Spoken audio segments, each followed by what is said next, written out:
To make our Goat program interactive, we have to add a little code that reacts when the user clicks on the goat. Now, that's actually pretty straightforward. To do it, we begin by telling the image what method to run when a certain event occurs. The event we're interested in is this one, pointer pressed. Now, there's more than one way to interact with a device. If you're using an ordinary computer, you might be using a mouse or a touchpad. If you're using a tablet or a phone, you might actually just touch the screen. Avalonia thinks of all of those. The mouse or the screen you touch is a pointer.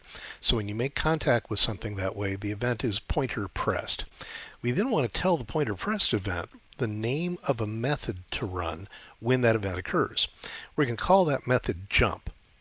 Notice that I'm not just using the equal sign here to assign jump to the pointer pressed event. I'm using plus equals. That's because you can have actually any number of methods in here so that when an event occurs, all of them get called one after the other. We haven't written the jump method yet, and that's why Visual Studio Code has put that red squiggle underneath it. It's saying, hey, there's a method name here, but I don't have that method. We'll write that now. Go down here to just above our getBitmap method, and we'll say void because jump doesn't return anything. And all event handling methods must have two arguments. The first one has to be of type object, and it's usually called the sender. That's the object that actually created the event. In this case, it's our image. That's followed by something called a routed event args, which we're not going to use now, so don't worry about it. To use the sender, which we will want to do, we have to convert it from just an ordinary old object, which could be anything, to the type of object we know it actually is. In this case, it's an image. So we're going to say image equals sender as image. That lets us treat what's in the image variable, which is a copy of the reference in the sender variable, as a reference to an image. We wouldn't be able to do much with it as just an object.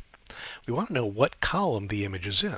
So we'll get that out of the image and store it in an integer variable called column.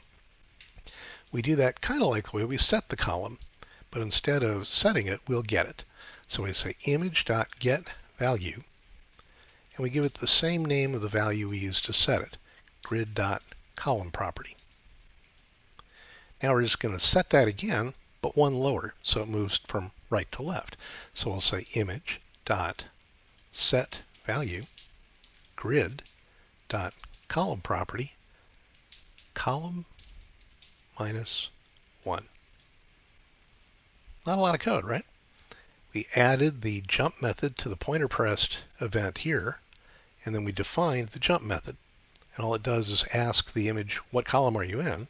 And it sets it to one column less than that. Let's see if it works.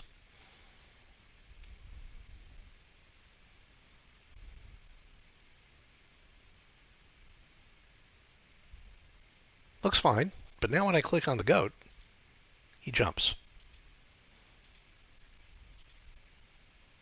Now that's fine. The goat's doing what I want. Except, what happens when I get to the end?